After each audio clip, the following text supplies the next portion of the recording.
Good morning. I'm James Galbraith, Chair of Economists for Peace and Security, and on behalf of EPS and our partners, especially the New America Foundation and the Initiative for Rethinking the Economy, I would like to welcome you to the Ronald Reagan International Trade Center for this morning's event.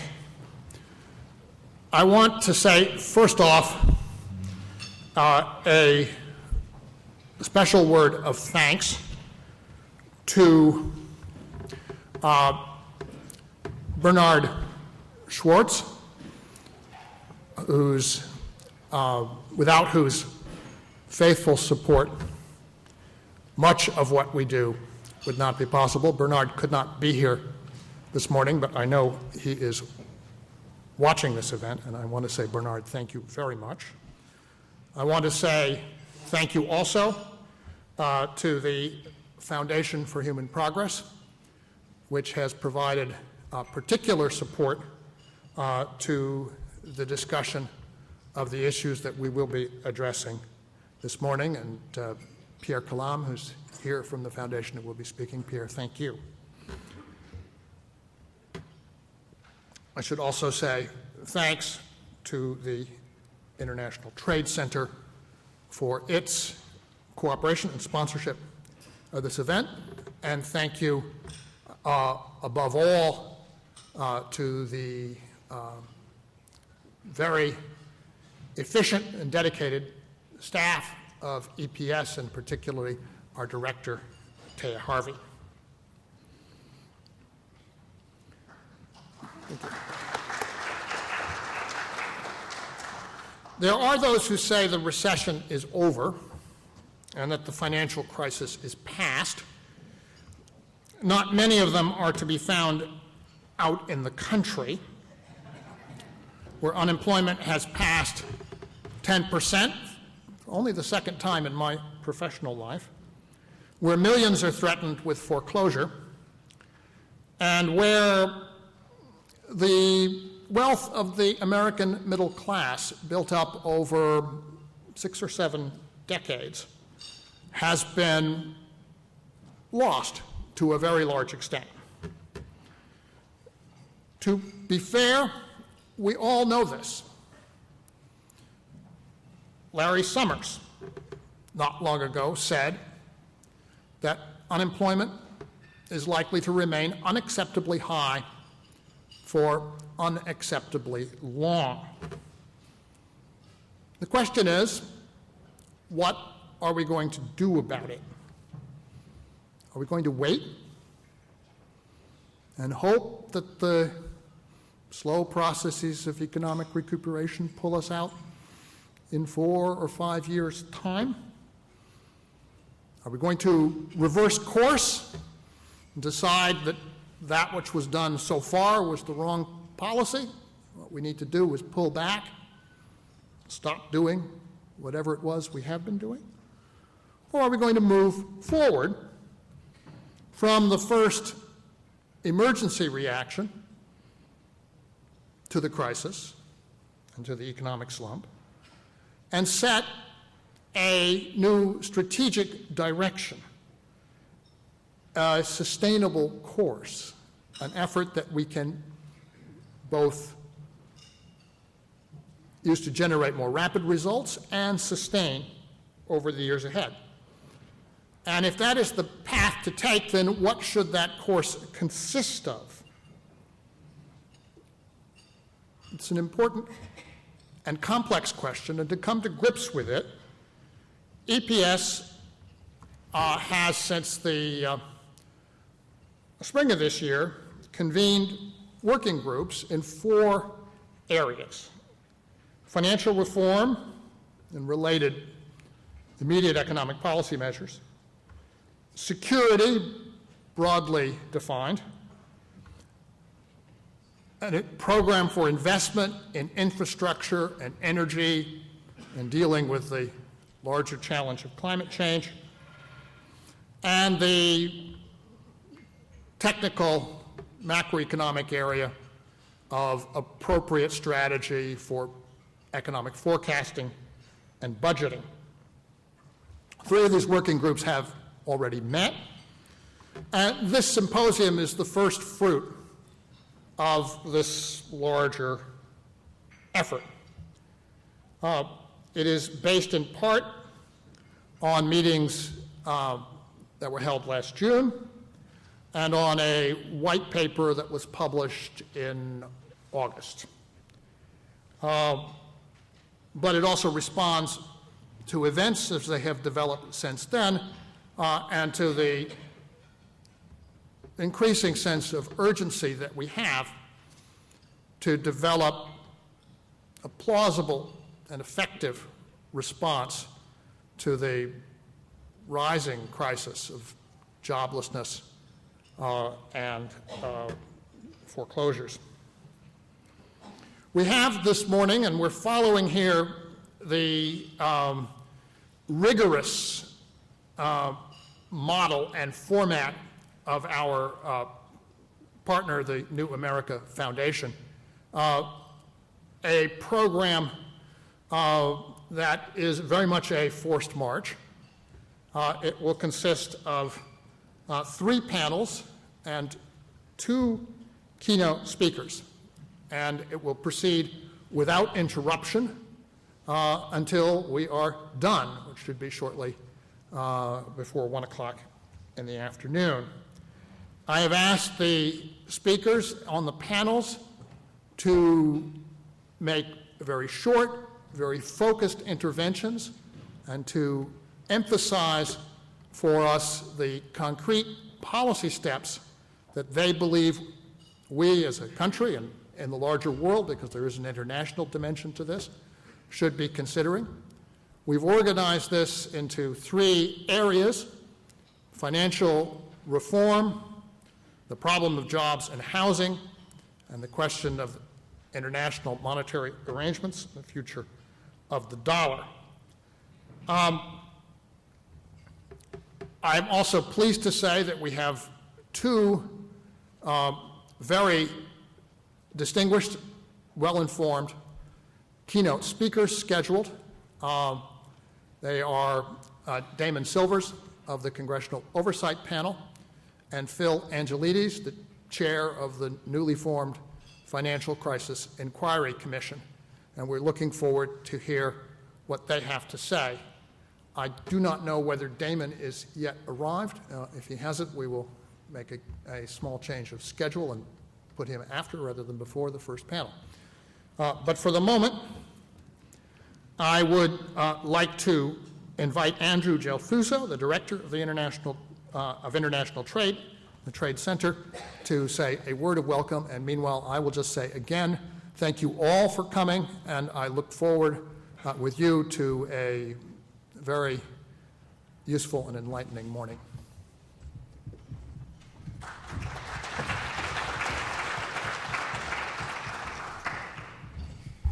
Thank you, James, and welcome everyone from EPS, as well as our co-hosts today, the New America Foundation. My name is Andrew Gelfuso, the Director of Trade here at the International Trade Center. This is a special and unique project of the United States General Services Administration, and it's great to see you all here today. We're very pleased to have a chance to host interesting programs such as this that come to us from all around the world, and we hope you'll have a chance on your way out to pick up one of our newsletters to find out what some of the upcoming events taking place here are, and we hope that you'll come back and join us again soon. At 3.1 million square feet, this is the largest building in Washington, D.C., and the second largest federal building behind only the Pentagon. We have a unique mission here, which is to promote international trade and cross-cultural communication. We have a very interesting mix of tenants, from the Environmental Protection Agency to private sector tenants and various think tanks, all here in the building, as well as 27 conference rooms and 5-star catering. So we have a unique mixing pot here where different people are able to get together and interact around conferences and trade shows. I should point out that on November 17th, we're hosting, along with The Economist, the Carbon Economy, New Opportunities for Green Business. which they will be digging into some of the key topics leading up to the Copenhagen discussions. Other than that, I could go on, but I'd like to let you all dive right into this very interesting program, and along with you, I'm very eager to hear from today's panelists. Thank you, James.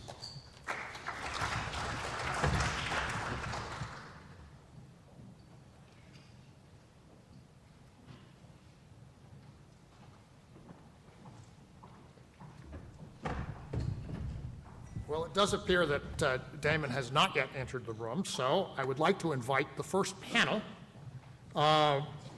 which is chaired by Mike Lind of the New America Foundation, and includes William K. Black, Bill Black of the University of Missouri, Kansas City, a distinguished former regulator, Perry Meerling of Barnard College, Rob Johnson, are you here? Yes, Rob, and Stephanie Griffith-Jones of Columbia University. This panel will address the question of financial reform.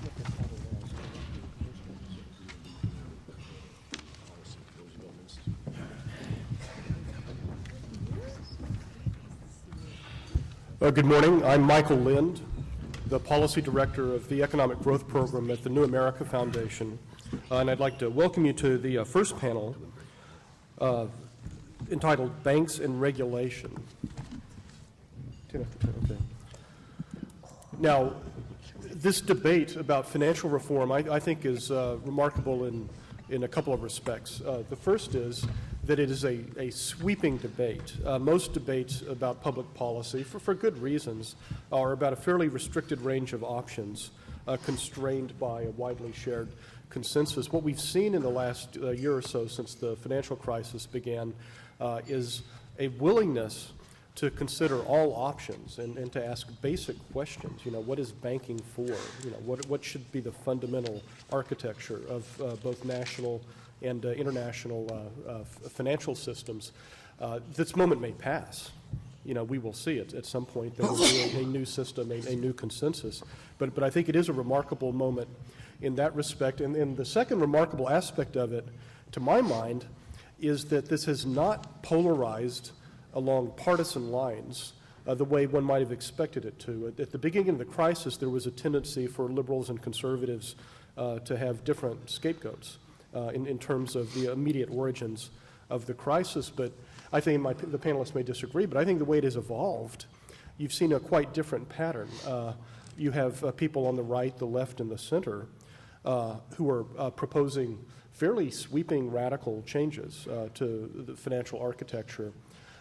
And what they all share in common is they tend to be outsiders, whether it's Paul Volcker or Alan Greenspan or people on the center and the left in their political affiliations, whereas defenders of other options tend to be associated with the financial industry or to be politicians, to some degree dependent on the financial industry. So this is something that one doesn't see in that many areas of public policy, where the debate is not so much between left and right or liberal and conservative, but between an industry and its allies and outsiders, as I'm calling them, who come from across the political spectrum.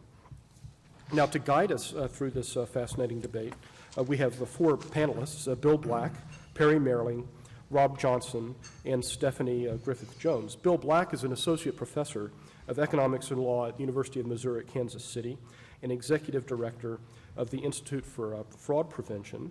Perry Meerling is professor of economics at Barnard College, Columbia University, and focuses in particular on the financial and monetary dimensions of economics. Rob Johnson is the director of the economic policy program at the Roosevelt Institute. Prior to that, he was a managing director at Soros Fund Management and a managing director of Bankers Trust Company. He also served as chief economist of the U.S. Senate Banking Committee and senior economist of the U.S. Senate Banking Committee. And finally, we have Stephanie Griffith-Jones, who is the Financial Markets Program Director at the Initiative for Policy Dialogue at Columbia University. Her areas of expertise include global capital flows to emerging markets and international financial reform with special emphasis on regulation. So we'll go without interruption As Jamie said, our focus is not only on concision, but also on policy orientation. And in this field, particularly now, people are looking for analysis that leads to proposals about what is to be done next. So with that in mind, we'll start with Bill Black.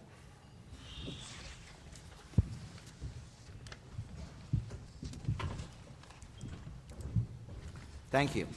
In any discussion of what you should do on regulation, you should focus on what you shouldn't do in regulation. You shouldn't try to regulate that which you can't regulate successfully. You should either ban it or move it to an area that isn't going to cause problems for the world. So the first on the list would be systemically dangerous institutions, which of course the administration wants to brand systemically important organizations as if they deserved a gold star and were an asset to the world, as opposed to, under their logic, posing, as I say, a systemic risk, that a single failure can produce a global crisis. I have a detailed specific proposals on this, so I will simply say that they fall in three categories. One, don't allow the problem to get worse. Currently, when institutions fail, they're frequently acquired by institutions that are already systemically dangerous, and these systemically dangerous institutions are growing. This should be stopped immediately. Second, they should be shrunk. Third, in the interim, they should be far more intensively regulated, and I have detailed proposals on this that have been put in front of policymakers. Second, proprietary valuation models. This is the Basel process that said the ideal way for large financial institutions to value assets is using proprietary models. Everybody knows these cannot be regulated successfully. They also know that under modern systems, since your bonus is much larger if your valuation is larger, these proprietary models will be consistently wrong. They will overstate assets by understating risk. So expose all proprietary models to the public. Third, and this actually would solve the problem of the second, why would we provide deposit insurance or any other implicit guarantee for proprietary trading? That is not an appropriate function of a depository institution. It does not add value to the world. It should not be permitted. Fourth, we cannot successfully regulate non-exchange traded financial derivatives, and that includes any of the clearinghouse proposals, which will not put remotely enough capital to prevent the next disaster in derivatives. So put them on exchanges or forbid them.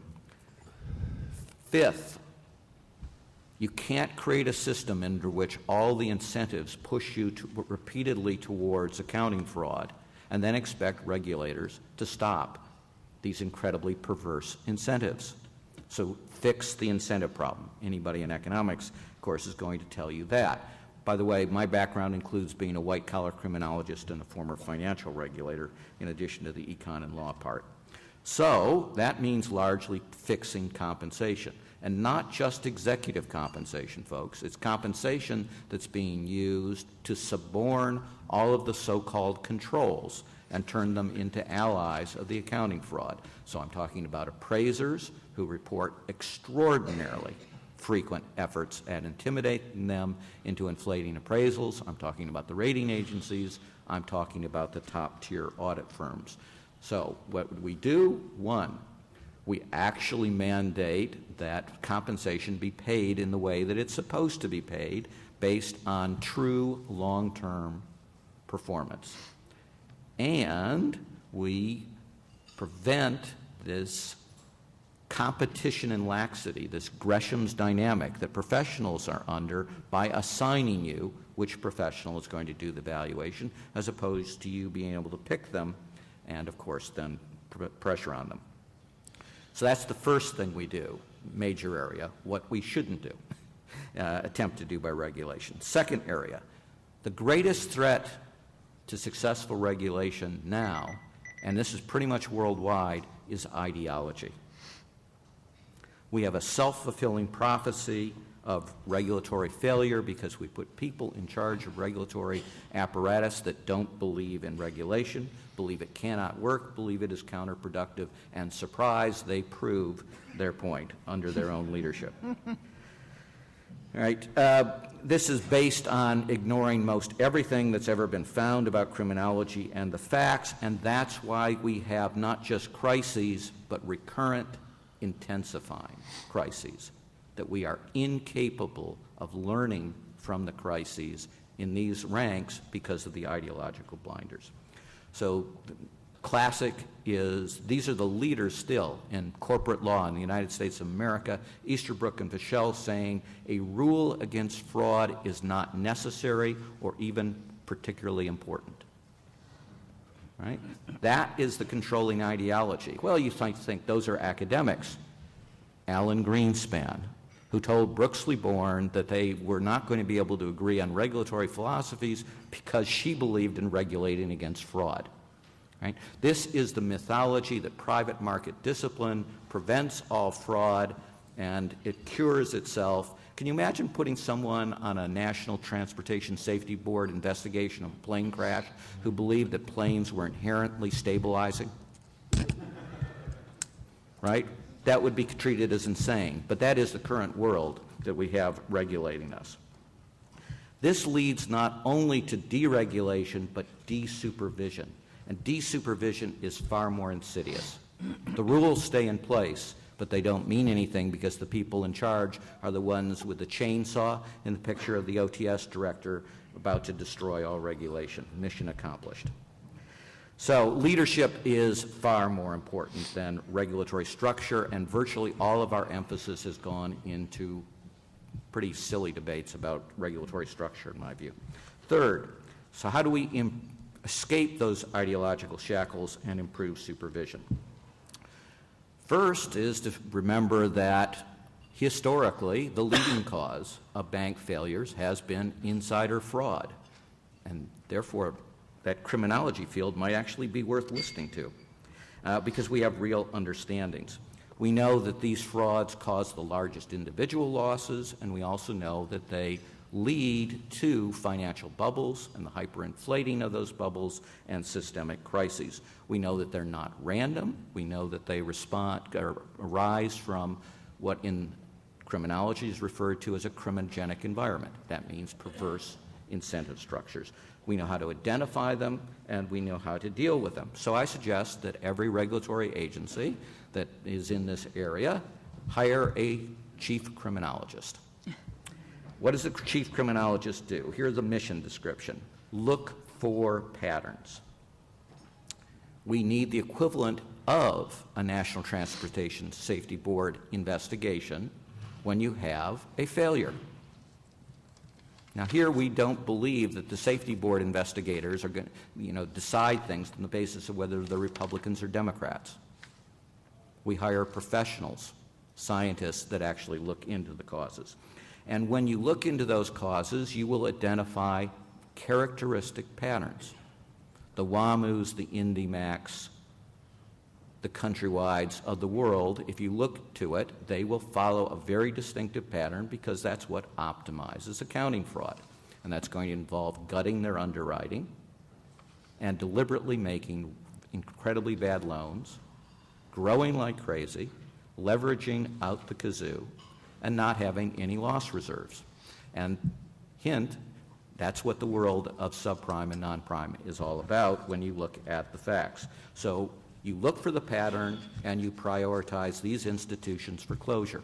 During the savings and loan crisis, we closed the institutions that reported they were the most profitable savings and loans in America because of that distinctive pattern. You also look for Achilles heels. You will never have enough resources in a regulatory rank. Get over it. Look for the Achilles heel. In the context of accounting fraud, a crisis like this current one as well, the Achilles heel was growth. Pilots say speed is life. For a Ponzi scheme, growth is life. So restrict growth is the next point. Allied to this is professionalization. You cannot make an organization person-proof. You can, a president can appoint a leader so bad that they can destroy almost everything. But the more professionalized the agency is, the greater the chance that it will resist it. And by the way, we resisted it to the point of them being forced to remove our jurisdiction over Lincoln Savings, for example. And in the end, they had to resign in disgrace. So, hire leaders with a track record of success.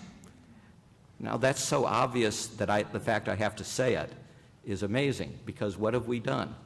We've hired leader after leader with a track record of being a failure as a regulator. So that's the first thing you stop.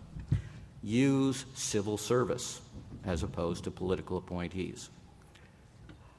4 of us met with the 5 senators who would become known as the Keating Five, 4 senior field regulators at the Federal Home Loan Bank Board.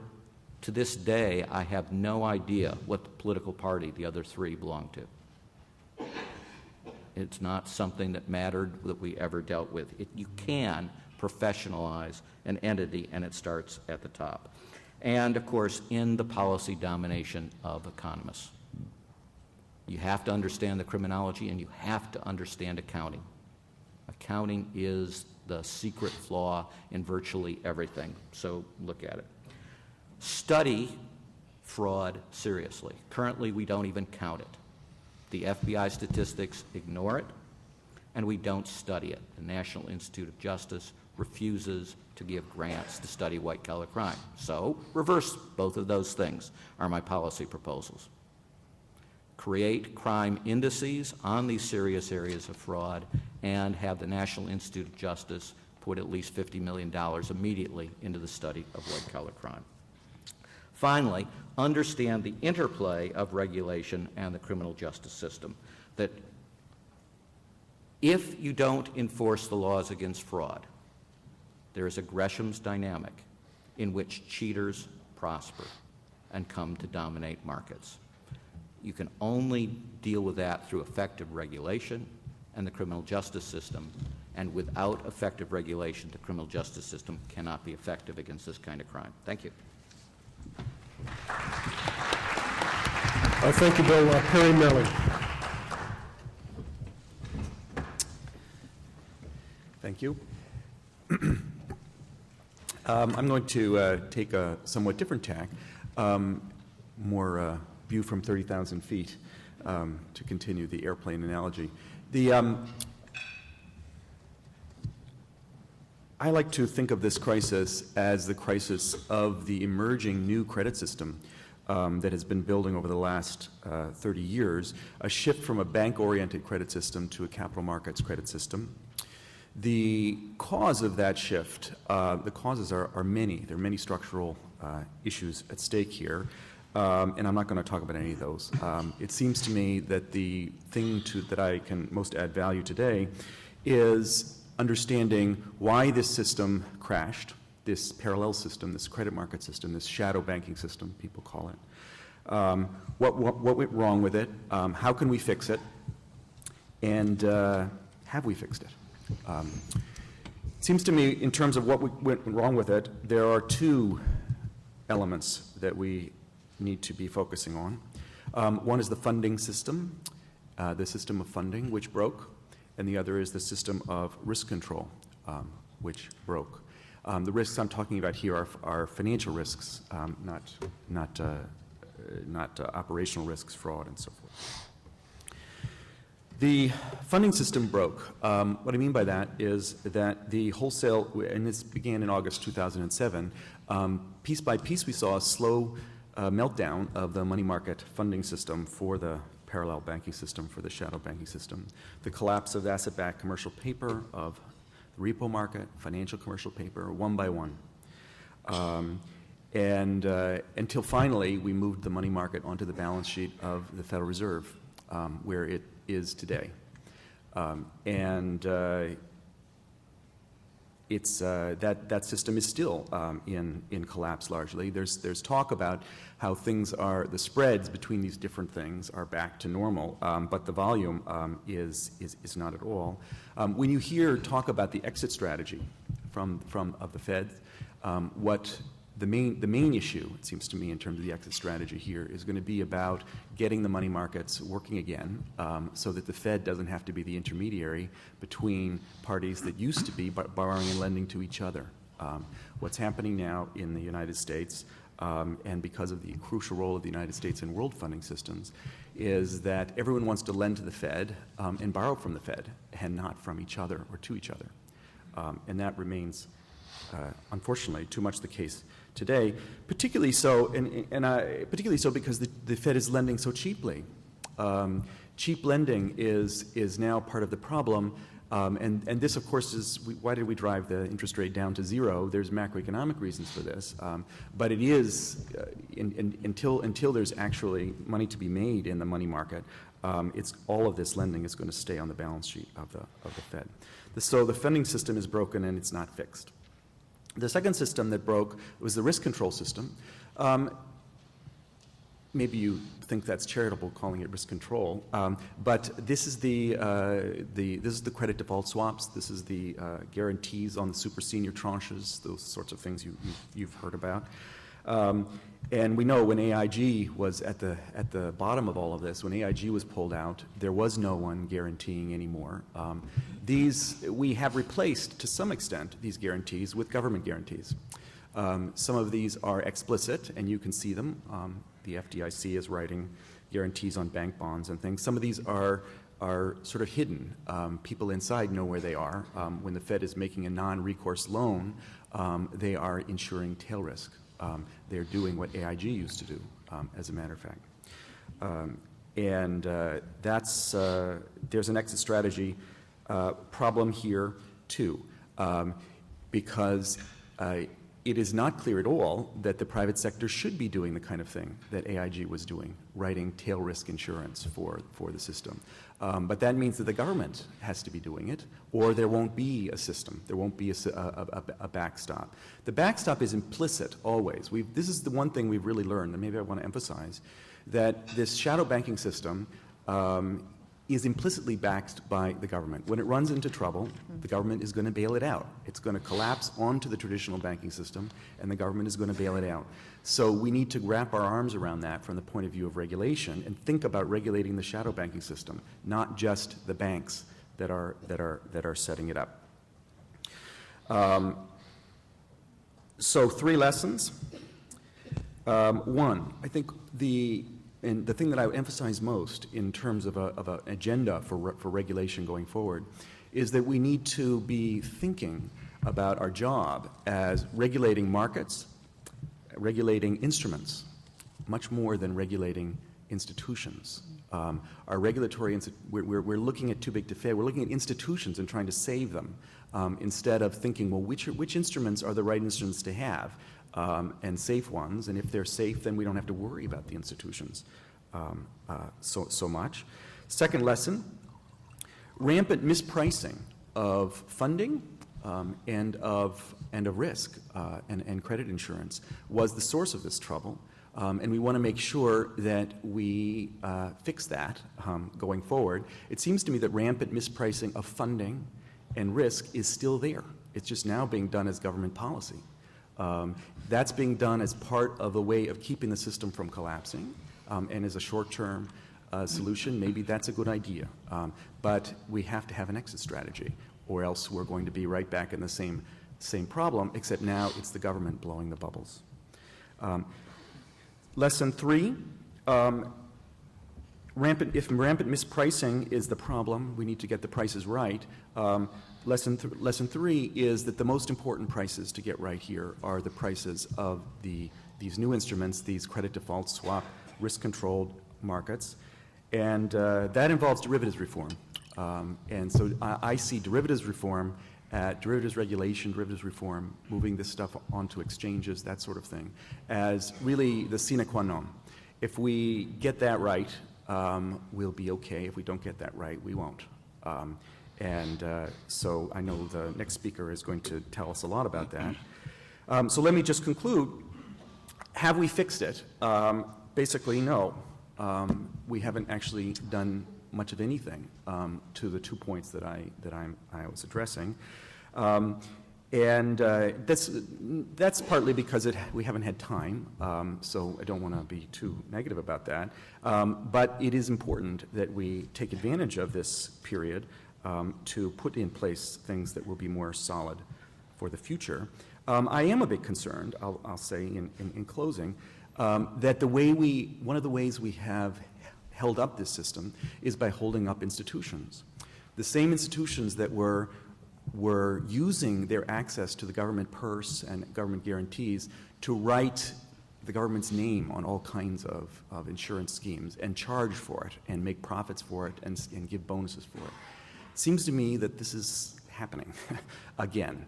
And that's exactly the problem, that if the government's name is on a guarantee, the government should be the one who's getting the profits from it, should be getting paid for it. We should do this explicitly, not implicitly through the lobbying influence of the financial industry.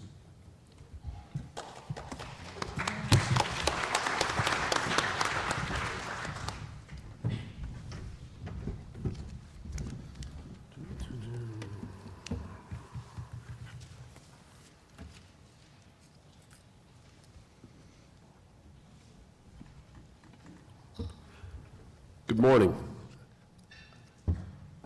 I want to pick up a little bit from where Perry painted a portrait for y'all and talk about the relationship between the shadow banking system and the concept of too big to fail or too difficult to resolve.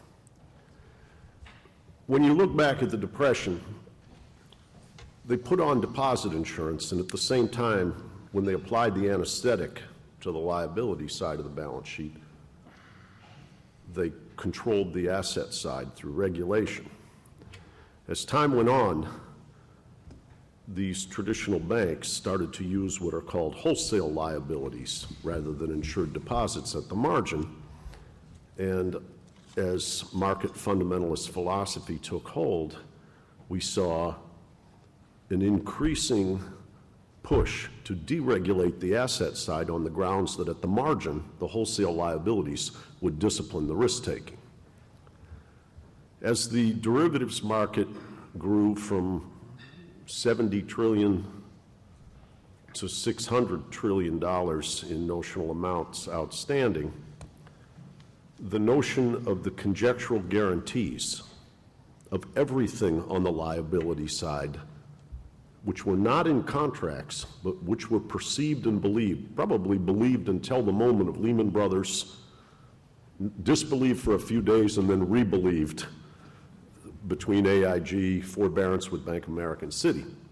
But the scope of that anesthetic started to apply, as Perry said, to many things that were not from the traditional banking model, but they were what you might call our rescue policies were all predicated on the teachings or the experience of that Depression model. We're now in a place where what they call too big to fail or too difficult to resolve is undermining the very rationale or discipline or logic that underpins our structure of our entire capitalist system. And as we wrestle with that, I think the problems are somewhat more complex than people see or appreciate, and I'll try to shed a little light on that. First of all, you need the resolution powers. You can debate whether you need them, but having a system where you can resolve a bank holding company or financial services holding company as you can under current law with a bank might make it simpler, safer, faster. But those powers may be a necessary condition, but not a sufficient condition for resolution. Because when you come up on deck, let's say you're Secretary Geithner, you come up on deck and you look at this complex and opaque spider web of derivative securities, and if you resolve that institution, you don't know what you're doing to the economy because you don't know what the value of those instruments are. You don't know how they're intertwined. You don't know who else you'll drag down with you in the financial sector, no less the real economy. This problem, this opaqueness and this complexity is not a coincidence. Opacity and complexity are part of profit margins and embedded leverage. I always tell the story about how the bebop musicians in the 1930s invented a very complex music, because it used to be in traditional jazz that the white guys got all the recording contracts after copying the black musicians. But the bebop guys in Harlem invented this very complex music. You've heard Charlie Parker and Dizzy Gillespie, that couldn't be imitated. Once they built a fan base, you had to give those guys a recording contract. Well, your derivatives rocket scientists aren't that different than bebop musicians, except for the fact that there's a toxic side effect for our society. And this is what has to be addressed and is at least becoming increasingly important in conversations about resolution policies, as well as derivatives regulation and integrity for its own sake. A second dimension of this has to do with international regimes of resolution. Let's say you put an international bank into receivership, but the web of its resolution, or the web of its exposure matrix goes across legal regimes. Well, people will say then, oh, okay, if you can't do the expedited procedure in Switzerland that you can do in the United States, hypothetically, that would be unfair, because the Americans would disproportionately bear the American creditors would disproportionately bear the adjustment costs, and the Swiss creditors would be made whole. But I think that's a bit of a mirage, because I think everybody would figure that out, and they'd issue all their bonds in Switzerland. Think about this as a three-part game, with the taxpayers, the creditors, and the bank itself. The bank gets cheaper funding when it issues in Switzerland. The creditors can't be rescheduled in my hypothetical Swiss regime, so they charge a lower interest rate, and the instrument they have is safer because it's restructure proof. Nobody's ever going to issue a bond in the United States as long as that Swiss option exists. So people say to me, how can we do something? How can the BIS or somebody do something which is an international, what you might call restructuring regime? Well, my view is the WTO can do big multinational trade agreements across regions. If there's a will, there's a way. And I think there's a way that you could impose a BIS or financial services administration type system across the world, or what is it called, financial stability board system across the world. I just don't think there's the will, because I think the institutions are having it their way right now. So in addition to resolution powers, I think you need this international dimension, and I think you need to simplify derivatives. Simplifying derivatives, some have talked about having what they call a living will or a funeral plan of exposures that's reported to the regulator. But I think it goes beyond that. What computer scientists say is garbage in, garbage out. And what they mean is if you feed in complex derivatives that are marked to model instead of transparently priced, the value of the assets is probably going to be overstated, and the value of the capital will be overstated. People tell me, by the way, that Lehman, the day before they went bankrupt, indicated that they had 11% capital.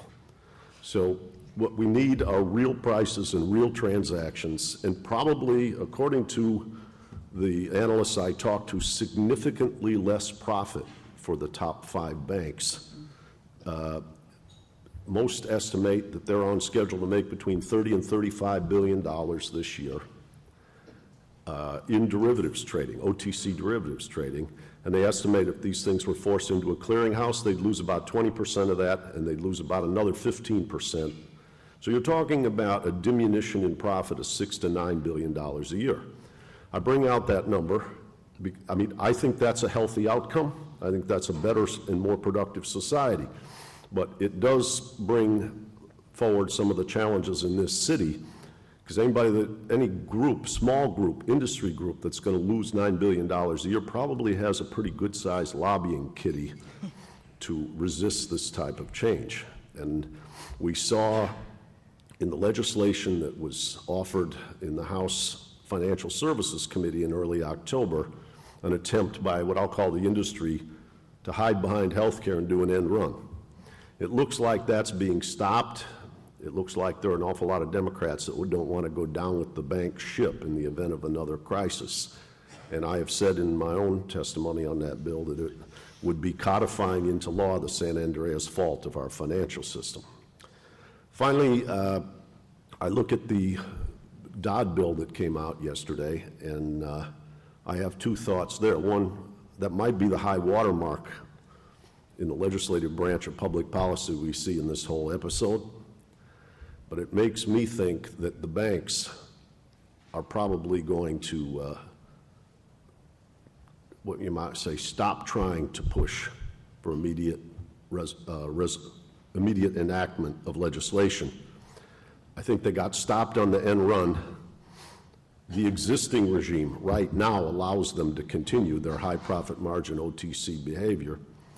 And when Senator Dodd introduced the consolidation of all the different regulators and all of the different fundraising fiefdoms that would evaporate in such a scheme, I think he, what you might call, delivered the architecture that will put this legislation on hold, and we'll come back and fight about this next year. Thank you very much.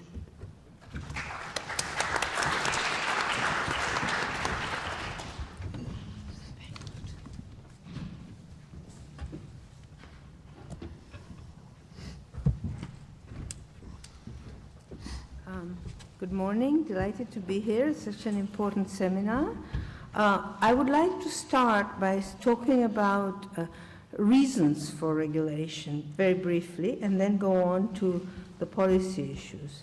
I think it's quite useful to start from a very important book, I think, that Greenwald and Joe Stiglitz wrote, which stresses that a crucial variable for determining growth and employment is actually credit, and that credit has been neglected by academics and policymakers as a key determinant for policy.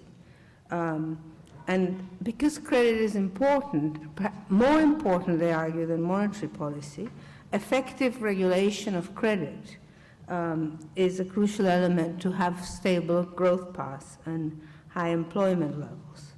And I will argue that two principles to look at to make effective regulation is to make it comprehensive, as previous speakers have already said, and then I want to stress the counter-cyclical dimension, on which I've been working with Jose Antonio Campo and with Jane DeRista. I think the other reason for important regulation, and I think this may be politically important for those of you who are engaged here, is that good regulation will actually make your market more competitive.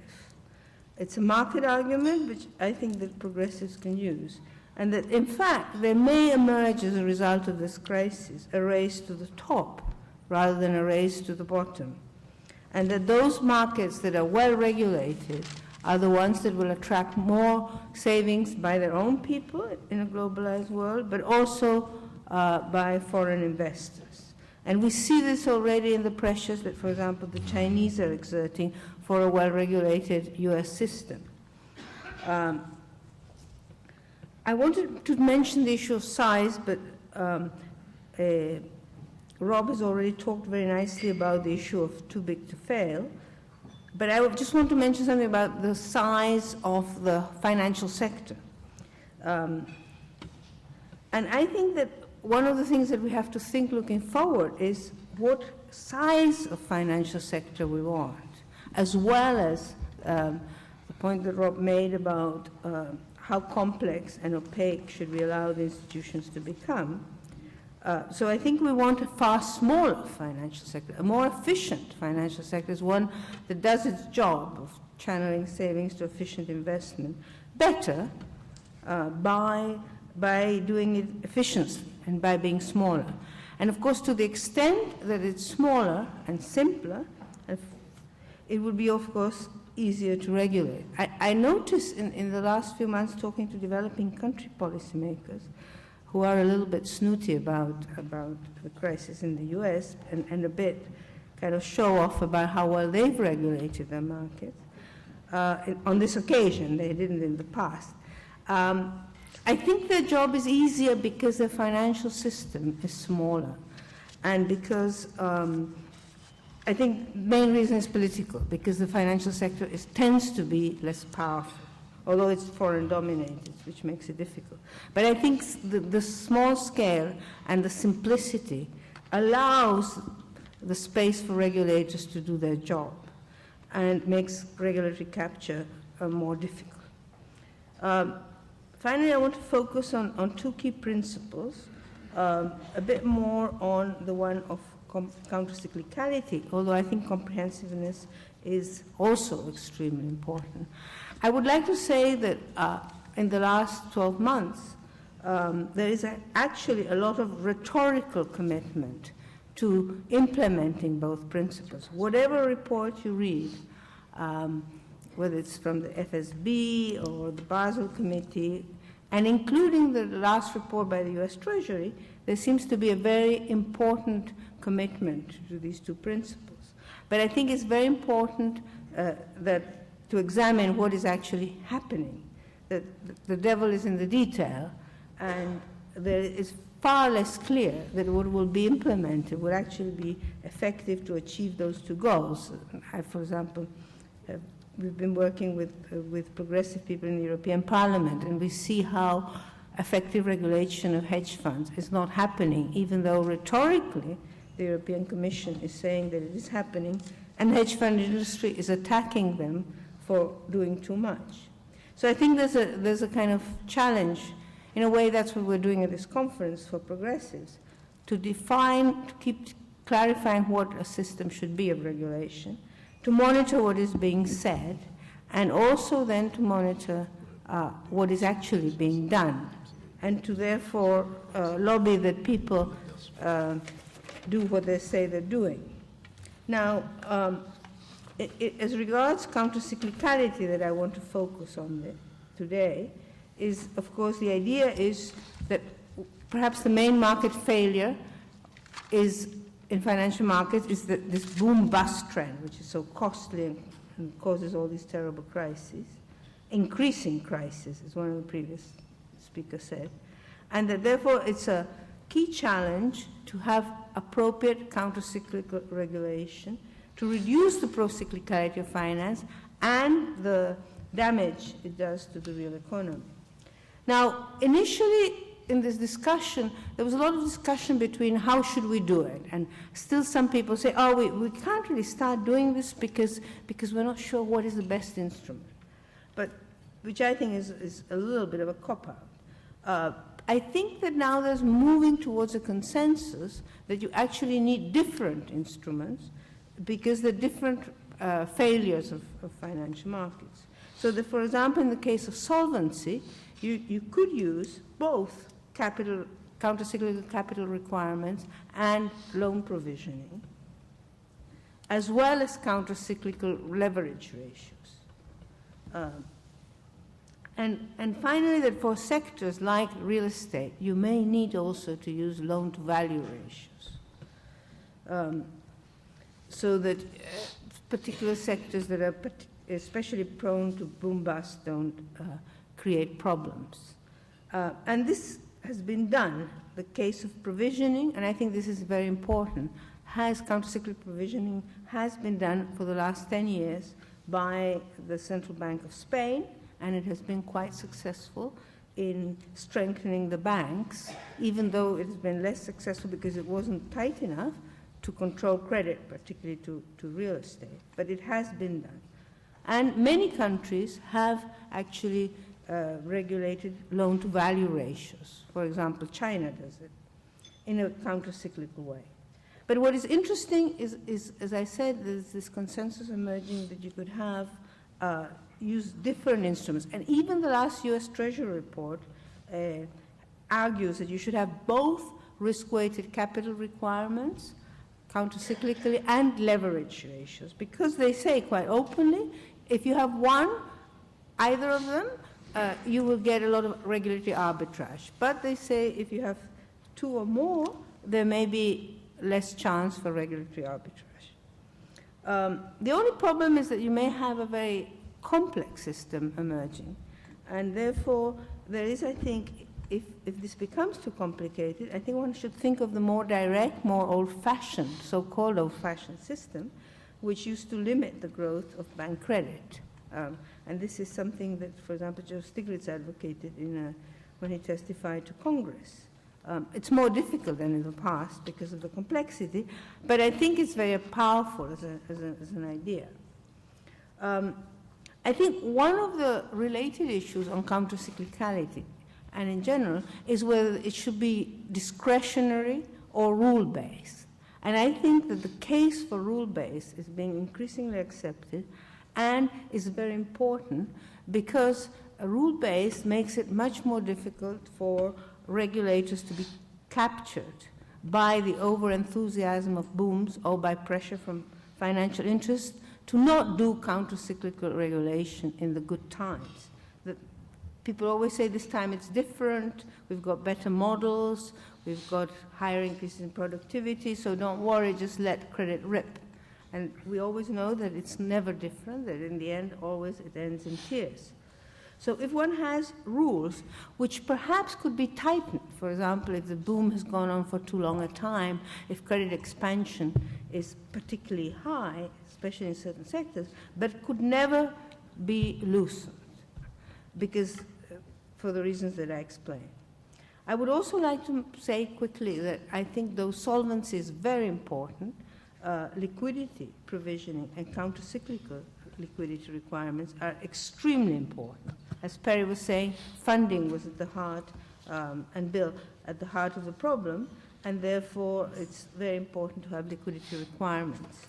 I think, and this relates to next session, there are some very important trade-offs between having really, if one were to have strong and effective countercyclical regulation, and access to credit, because it might increase the cost of credit or limit the availability of credit, particularly to SMEs and particularly to long-term investment. And so therefore, if we think of being restrictive on the regulatory side to avoid future crises, I think we may need to think of new instruments, perhaps through the public sector or giving a role to the public sector, so that we provide the necessary credit to SMEs, to infrastructure, and so on. And this is a very important lesson to be learned, I think, from developing country crises, because not just because of regulation, but because of the fear after crises. One of the problems, for example, in Brazil, is that banks just don't lend and buy treasury bills, which is what they're doing here.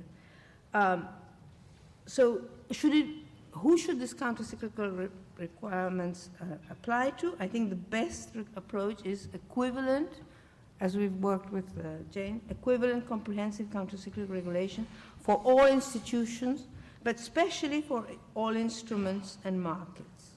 For example, for banks, I don't think the concept of off-balance sheet is helpful.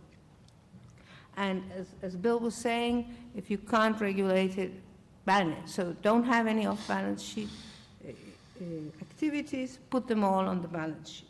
Makes things simple. Also including countercyclical margin and collateral requirements on all securities and derivatives instruments. And I would just like to finish by saying that I think, and I agree strongly with this on what Rob said and what the Stiglitz Commission says, and that you need very strong global coordination of regulation to make it effective, because if not, you will have international regulatory arbitrage. And I think that it is a very important challenge institutionally to move towards an international regulatory authority, much stronger than the current FSB, where not only financial interests are hopefully represented, but people like parliaments and pension funds and so on, and where coordination can be achieved. And I think that this is perceived, of course, by many governments as losing sovereignty. But I think, in fact, what it does is pool sovereignty and increases control over financial markets, because so that actually I think governments would gain power rather than lose it to other governments. Thank you very much.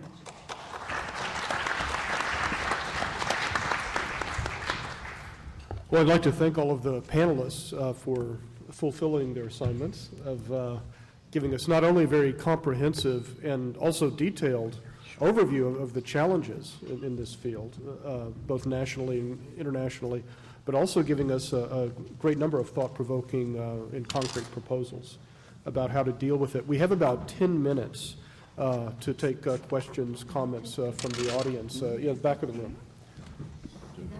I'd like to ask all members of the panel a question. Is there not a need to restore a proper incentive structure to financial regulatory agencies by prosecuting those who refuse to regulate? We'll start with Bill. He's the expert in prosecution. As attractive as that is, it's not going to happen, and it's not going to be enforceable. So, no, that isn't the way to go. But you're certainly right that the key is to hold them accountable. And that's one of the reasons you have vigorous congressional oversight. You should have vigorous congressional oversight.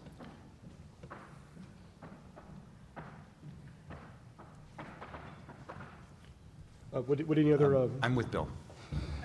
Okay, yes, sir. Can I just very quickly? Yes, if you'd like to comment. I mean, I agree with congressional oversight, and I'm also wondering if, and detailed, because I've seen some of the debates on Basel, for example, in the British Parliament, and they're very meaningless, so it doesn't mean anything. The other thing is, I think, to have people from non-financial interests somehow active in the regulatory bodies, representative of unions, representative of pension funds, SMEs, the users, and the people who are affected by the decisions of the financial sector, who have a more long-term interest in stability, represented, having their voice heard. Rob? Yes, sir. Thank you. My name is Andrew Bremer. I'm an economic consultant in Washington, D.C. Excuse me. But I spent 8.5 years as a member of the Federal Reserve Board. For the last 30 years, I have been engaged in regulation as a governor of the Commodities Exchange. I've also been a member of the Bank of America Board. Along the way, I chaired the Savings and Loan Evaluation Committee, the board appointed by the President to examine the savings and loan collapse. Along the way, several things I've learned. I've had the opportunity to be in the public sector as a regulator, an academic, and as a practitioner in the financial services. I just retired as lead director of the BlackRock closed-end mutual funds. Several things I've learned along the way.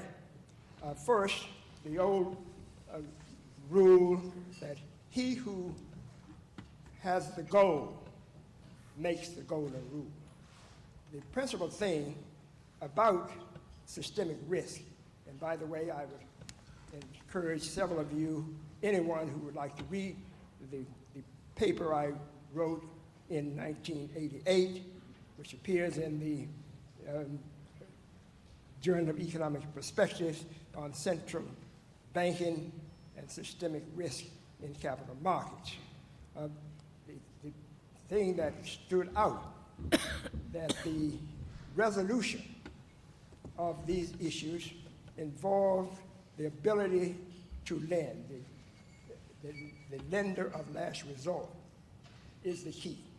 And the principal violation of that is what's coming down the pike in the Dodd Bill and in the Bonner-Franks bill in the Senate.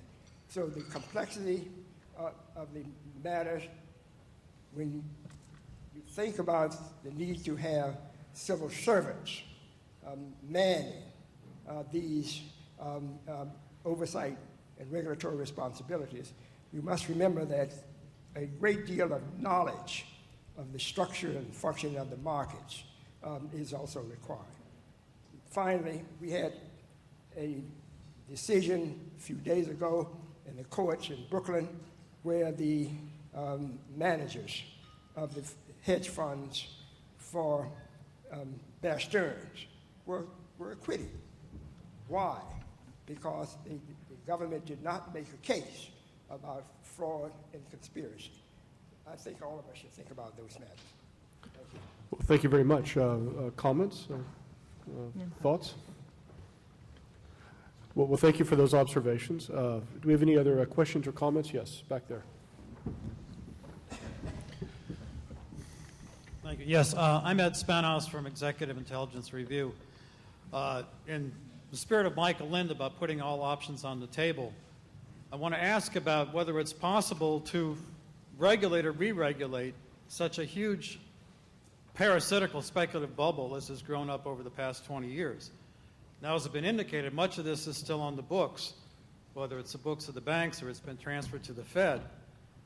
But this is still strangling the real economy.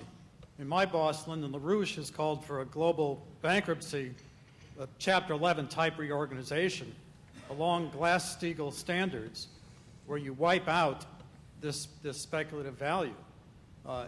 So my question is it possible to re-regulate this system as long as this parasitical speculative bubble, these values, are still in existence and still on the books? That's a good question.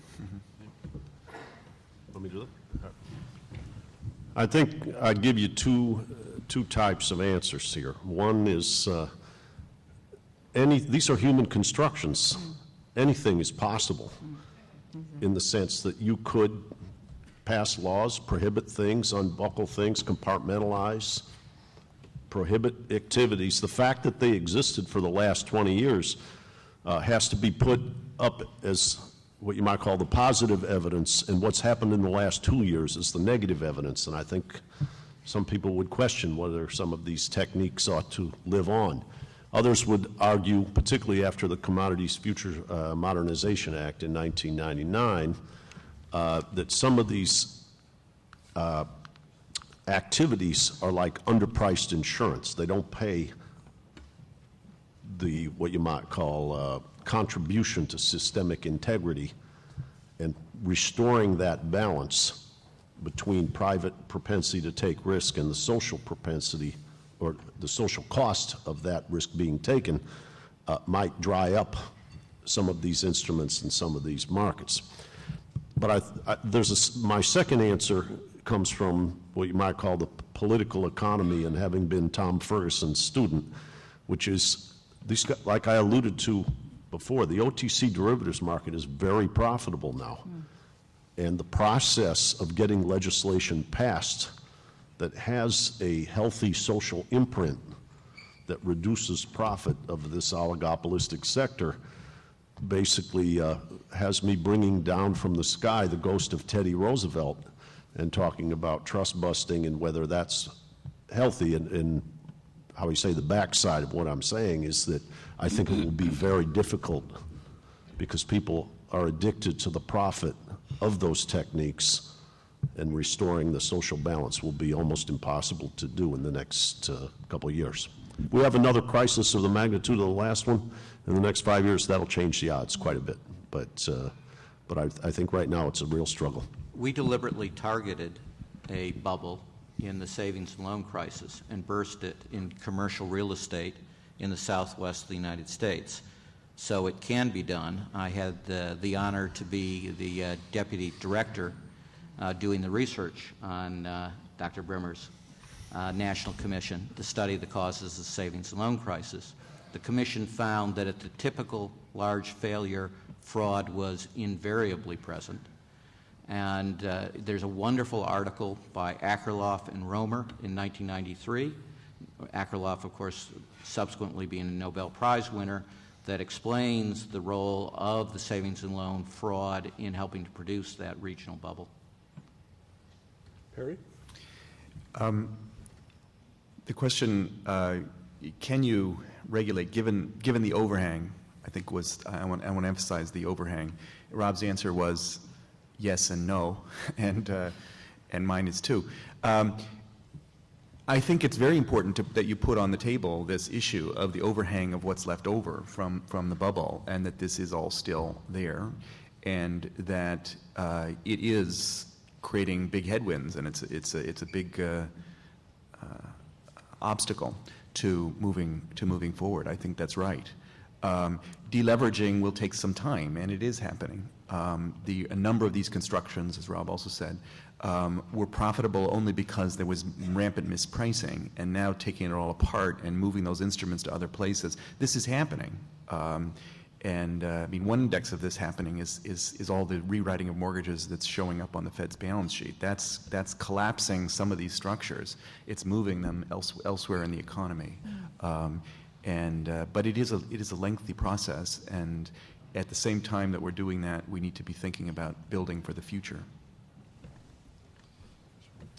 Just very briefly, I think in a way, the sooner after crisis you regulate doesn't mean that you actually implement things, but that you pass legislation, the better, because today already there's less enthusiasm for regulating because people are saying that the economy is fine, as Jamie's saying. So I think politically it's very important to regulate while this overhang is there, while there's a lot of anger. How you deal with these problems, which are so big, is difficult because the financial sector says, you have to kind of bail us out, keep bailing us out, so that the economy keeps going, and you don't know how much of that is true versus just helping them out and sustaining their profits. I think it's difficult always in the aftermath of a crisis to separate those two areas, one which you do want to do, support the economy, and one which you don't, to give prize to the people who've caused it. So I think that is a difficult thing to handle, and that's why I think the only good solution is to have good preventive measures like good regulation, because there are no good solutions in crisis management, I think. Oh, thank you very much. Please join me in thanking our panelists.